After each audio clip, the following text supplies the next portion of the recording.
beginning of the movie, we are introduced to Manuel, an emotionally broken man who is about to discover that losing the person he loved was only the beginning of his nightmare. Manuel is standing inside a crowded airport when every departure on the information board is suddenly cancelled at the same time.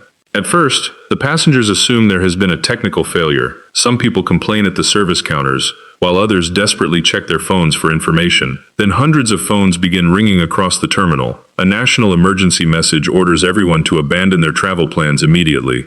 The government provides no proper explanation. Passengers are only told that an emergency has occurred and that they should return home.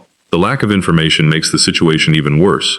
People begin pushing towards the exits, demanding answers and trying to contact relatives.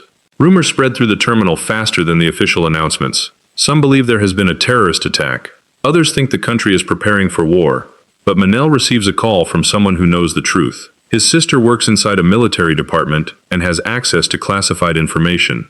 She warns him that a highly dangerous virus has entered the city. The disease does not simply make people sick.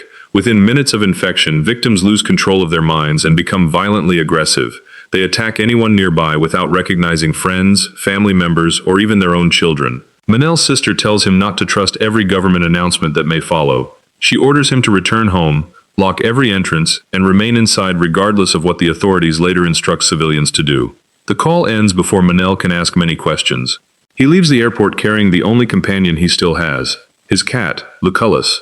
Manuel has been living alone since the death of his wife. Her passing destroyed his sense of direction, causing him to withdraw from friends and avoid most human contact.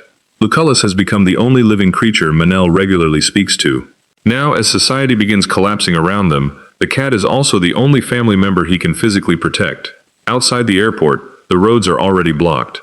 Thousands of people are attempting to leave the city at once. Cars barely move, drivers shout at one another, and emergency vehicles struggle to pass through the traffic. Manuel quickly realizes that sitting inside a stationary vehicle is dangerous. If infected people appear, he will have nowhere to escape. He abandons his car and begins walking home with Lucullus. The journey takes hours. By the time Manuel reaches his neighborhood, night has fallen. He immediately notices military vehicles parked outside a nearby house. Soldiers wearing protective equipment have surrounded the property and are preventing anyone from approaching. Curious residents watch from a distance while military personnel claim that someone inside has contracted a severe form of rabies. Manuel knows they are lying. This is the virus his sister warned him about, and it has already reached the street where he lives.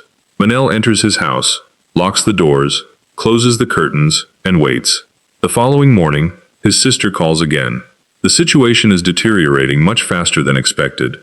The virus is mutating, becoming easier to spread and causing infected people to become even more aggressive. Military officials plan to move civilians into large quarantine centers. According to the government, these camps will provide food, security, and medical support. But Manuel's sister does not trust the plan. She repeatedly warns him to remain inside his house. Even if soldiers arrive with official orders, he must not go with them. She cannot explain everything over the phone, but her fear is obvious. Manuel promises to listen. Soon, television stations begin broadcasting emergency instructions.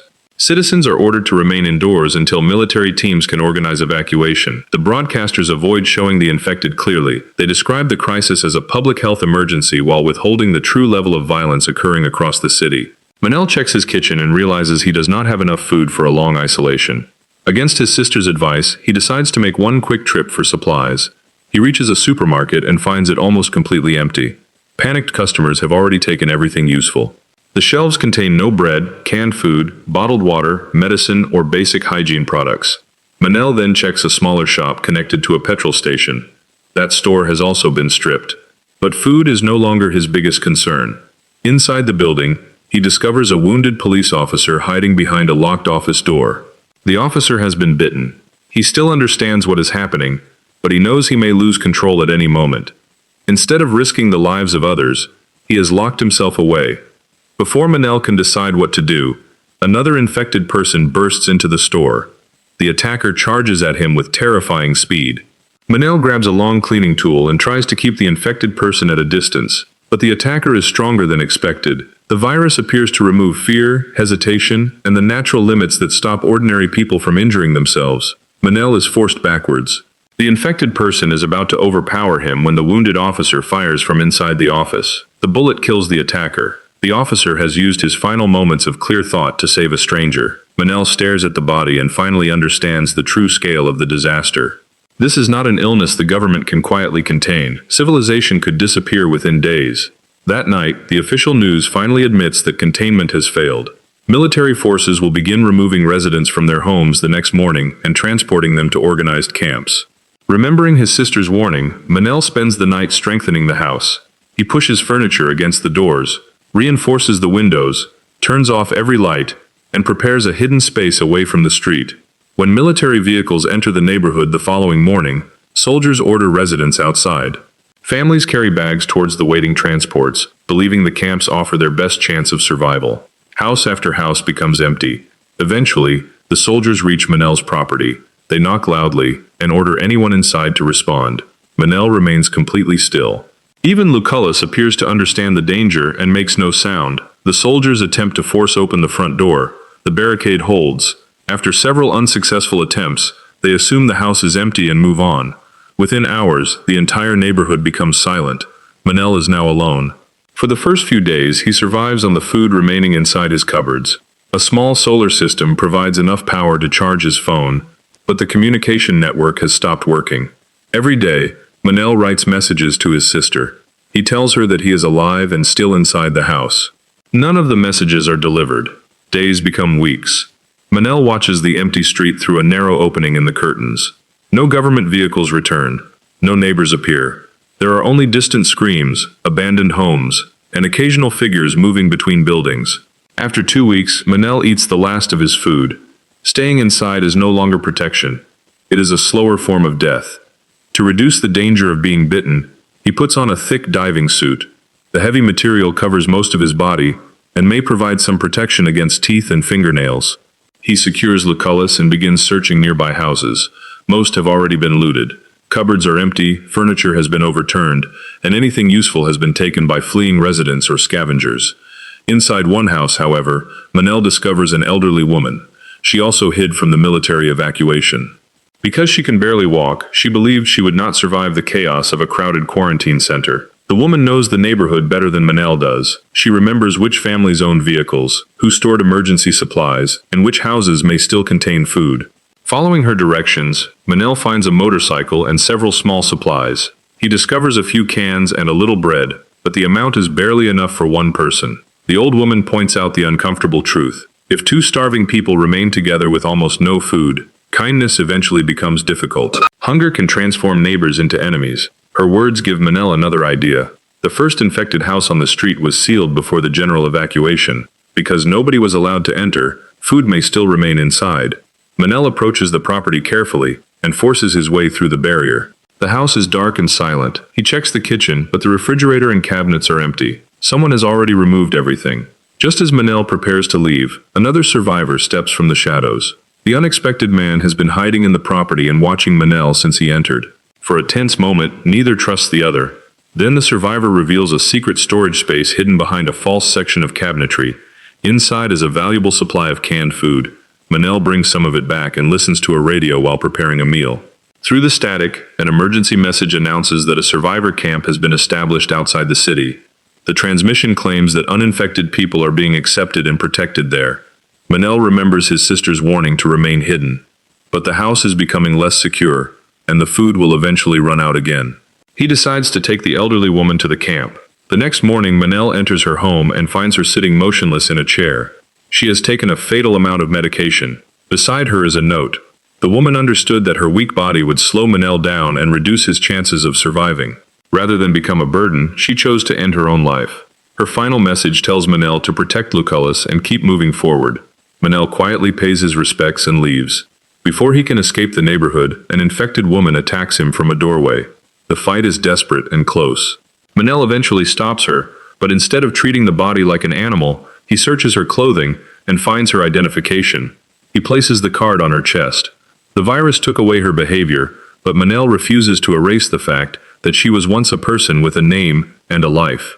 He places Lucullus inside a protective carrier attached to the motorcycle and starts the engine. The sound immediately attracts infected people from the surrounding streets. Dozens begin chasing him. Manuel accelerates away and follows the route towards the announced survivor camp. When he arrives, he he discovers something horrifying. The camp has fallen, the fences are broken, military posts are abandoned, and thousands of infected people roam inside the enclosure. The supposed safe zone became a trap. Uninfected civilians were gathered into one crowded location, allowing the virus to spread through the entire population. Manuel immediately turns around. His sister was right. The evacuation was not a rescue. It was a disaster. Manuel's next plan is to reach the coast. He owns a small boat at the marina, and he hopes to cross the water towards the Canary Islands, where his sister is stationed. The roads become increasingly difficult to navigate. Abandoned vehicles block intersections, and bodies lie across the asphalt. Eventually, Manuel loses control of the motorcycle and crashes. The engine will not restart. The sound attracts more infected people. Manuel grabs Lucullus and runs towards the marina. When he reaches the pier, his own boat is missing. It may have been stolen, broken loose, or taken by desperate survivors. Behind him, the infected are approaching. Ahead of him is open water. Then Manuel notices a small motorized lifeboat floating near the dock. He jumps aboard, starts the engine, and pulls away seconds before the infected reach him. For the first time in weeks, Manuel feels a small amount of relief. The infected remain on the shoreline while the boat carries him into deeper water. But the escape does not last. A submerged body becomes tangled inside the propeller. The engine stops. Manuel cannot safely enter the water to clear it. He and Lucullus drift helplessly across the sea. Hours later, a large fishing vessel appears through the haze. The crew notices the lifeboat and pulls Manuel aboard. At first, he believes they have saved him. Then he sees the weapons. The men on the ship were criminals before the outbreak. Now that the government has collapsed, they treat empty cities as opportunities for looting. They search coastal settlements, stealing fuel, jewelry, money, weapons, and anything else they believe may become valuable. The captain questions Manuel. Manuel explains that he worked as a lawyer. A crew member named Sam translates the response. However, Sam deliberately lies. He tells the captain that Manuel is a mechanical engineer. In the New World, a lawyer has little value to armed scavengers. An engineer may repair engines, generators, and electrical systems. Sam's lie saves Manuel from being thrown back into the sea or killed. That night, distress calls are heard from people stranded along the coast. The crew uses a smaller boat to collect several survivors. Manuel expects to see them again on deck. Instead, they disappear below. The next morning, Sam has bruises on his face. When Manuel asks what happened, Sam warns him to stop asking questions. The message is clear. The crew takes the survivors' belongings and kills them to avoid sharing food and water. Manuel refuses to help the criminals locate valuable targets. Whenever the captain asks for directions, Manuel provides incomplete or misleading information. During a private conversation, Manuel tells Sam that a helicopter may still be located at the city hospital. Sam once worked as a pilot.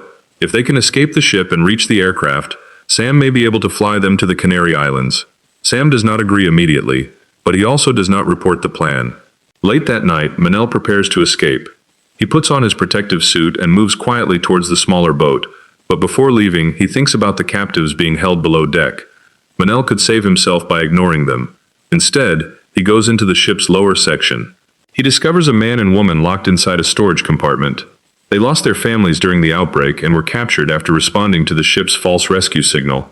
When Manuel opens the door, they mistake him for one of the criminals. They panic and shout. The noise alerts the guards. Armed men rush into the corridor and shoot the male captive. Manuel becomes trapped. Then Sam finally chooses a side. He draws a hidden weapon and shoots the approaching guards. A battle erupts across the vessel. Sam is wounded in the shoulder. The surviving female captive is shot before reaching safety. Manuel, Sam, and Lucullus lower a small boat into the water and escape while gunfire continues behind them. They return to the mainland. Sam's injury is serious. The bullet must be removed, and he needs antibiotics before attempting to fly. The hospital offers both medical supplies and their possible helicopter. They move through the deserted streets and reach the large medical complex. Manuel climbs towards the rooftop helipad. The helicopter is gone. Someone has already used it or destroyed it during the evacuation. With no other choice, Manuel brings Sam inside the hospital. He leaves Lucullus safely inside an operating room and begins searching for medical instruments. While moving through the corridors, he hears faint voices above him. A group of survivors is hiding inside the ventilation system. Among them are several children. Manuel calls out, hoping to show that he is not infected. But his voice echoes through the hospital. Infected people roaming nearby hear him. Their footsteps begin moving towards the sound. Manuel runs back towards the operating room. When he opens the door, Sam and Lucullus are gone. The infected are closing in behind him. Suddenly, part of the wall opens. A nurse reaches out, grabs Manuel, and pulls him into a hidden passage. The door closes just before the infected reach the corridor. Inside, Manuel finds Sam, Lucullus, a senior nurse, another medical worker named Berta, and 3 children. The hospital staff have been hiding inside sealed maintenance areas. They have already treated Sam's shoulder. Berta then reveals that the rooftop helicopter was not their only chance. A second aircraft remains in the rear courtyard. It is intact and may still have fuel. From an upper window, the survivors can see the helicopter. Unfortunately, hundreds of infected people are wandering through the courtyard. Reaching the aircraft appears almost impossible. While the group studies the area, Manuel's phone suddenly receives a signal. Weeks of messages from his sister begin arriving at once. Manuel barely has time to read them before heavy footsteps approach through the hospital corridors. The criminals from the fishing vessel have followed them. Before Sam escaped, someone secretly placed a tracking device inside his equipment. The crew now knows where they are. The armed men enter the hospital, searching each floor and killing anything standing between them and the helicopter. The survivors cannot remain hidden. Berta leads them into an underground boiler area that connects to the courtyard. The corridors are narrow and filled with pipes. A pressure failure suddenly ruptures one of the lines. Steam and debris fill the passage. The group covers the children and continues forward. Then an infected person leaps from the darkness. The senior nurse throws herself between the attacker and the children. She is bitten in the neck. Everyone understands what will happen next. The infection cannot be treated. Within minutes, she will lose control. The nurse orders the others to keep moving. She closes the door behind them and remains alone, sacrificing herself to protect the children she has kept alive since the hospital fell. The survivors reach the courtyard entrance. Berta identifies a narrow route along the wall where they may avoid attracting the infected. The group begins moving carefully. Then one of the children looks into the crowd and recognizes her mother. The woman is infected and moving among the others. Overwhelmed by emotion, the child calls out to her. The sound spreads across the courtyard. Every infected person turns towards the survivors. Before the horde reaches them, automatic gunfire erupts from another entrance. The criminals from the ship have entered the courtyard. They begin shooting indiscriminately, clearing a path towards the helicopter. The gunfire kills many infected people but also blocks the survivors' route. Manuel and the others remain hidden near the wall. He notices several metal utility structures abandoned nearby. Using them, Manuel creates a circular moving barrier. The survivors position themselves inside and begin pushing towards the helicopter. The infected surround the metal structure. Hands reach through the gaps while bodies press against every side. The barricade slows. At any moment, the weight of the crowd could overturn it. Sam realizes they will never reach the helicopter unless someone starts the engine immediately. He leaves the protection of the barrier and runs towards the cockpit. Sam climbs inside and begins activating the aircraft. The rotor blades turn slowly. Manuel reaches the courtyard doors and holds them closed, attempting to stop the armed criminals from entering. The helicopter engine grows louder. The criminals strike the doors from the opposite side. Sam now faces an impossible choice. If he waits for Manuel, the gunmen may enter and shoot everyone. If he takes off, Manuel will be left behind. Manuel looks through the helicopter window and understands. He suddenly releases the doors. The criminals believe they have broken through. But behind Manuel is the massive infected horde. The moment the doors open, infected people flood towards the gunmen. The criminals fire wildly, but they are quickly overwhelmed by the same chaos they exploited throughout the outbreak. Sam lifts the helicopter several meters above the ground. Berta lowers a rope ladder. Manuel runs across the courtyard with infected people chasing him. He jumps and catches the lowest rung. For one terrifying moment, his grip begins slipping. Berta and Sam pull him into the aircraft. The helicopter climbs above the hospital and leaves the ruined city behind. Manuel sits inside the cabin holding Lucullus. After everything he has survived, he finally believes he may be safe. He escaped the airport chaos. He survived the supermarket attack. He avoided the military camps. He crossed the infected city, escaped the fallen survivor zone, reached the sea, survived the criminal vessel, and found a working helicopter. The Canary Islands are now ahead of them. His sister is there. Or at least, that is what Manuel believes. As the helicopter travels over the coastline, his phone connects to another active signal. His sister calls. Manuel answers immediately and tells her that he survived. He explains that he is aboard a helicopter heading towards the islands. Instead of expressing relief, his sister begins screaming. She orders him to turn around. She begs him not to come anywhere near the Canary Islands. Manuel asks what happened, but the connection fails. The line becomes silent. The helicopter continues flying towards the islands. The survivors do not know whether the infection reached the military base, whether the government lost control, or whether something even worse is waiting there. The place Manuel believed was humanity's final safe zone may already be gone. That is where the movie ends. Manuel has survived not because he is a soldier or a fearless action hero. He survives because he observes danger, adapts quickly, and refuses to completely abandon his humanity. He respects the dead even when they were infected. He risks himself to help an elderly neighbor. He tries to save the prisoners on the criminal ship. He protects children he has never met. And through every stage of the outbreak, he continues caring for Lucullus when leaving the cat behind would make survival easier. But the final call changes everything. Manuel did not escape the apocalypse. He only escaped one part of it. The helicopter is carrying him directly towards another infected territory, and turning around may not help because the city behind them has already collapsed. Now let me ask you something. Would you have trusted the military evacuation and entered the quarantine camp? Or would you have followed Manuel's sister's warning and remained hidden inside the house? Drop your honest answer in the comments. And if you watched Manuel survive infected attackers, starvation, a destroyed survivor camp, a criminal ship, a hospital siege, and a helicopter escape but still have not subscribed, then even Lucullus has shown more loyalty than you. Manuel carried that cat through the end of civilization. Surely you can carry your finger to the subscribe button. Subscribe to the channel, turn on notifications, and comment "Protect Lucullus at all costs" if you stayed until the final warning.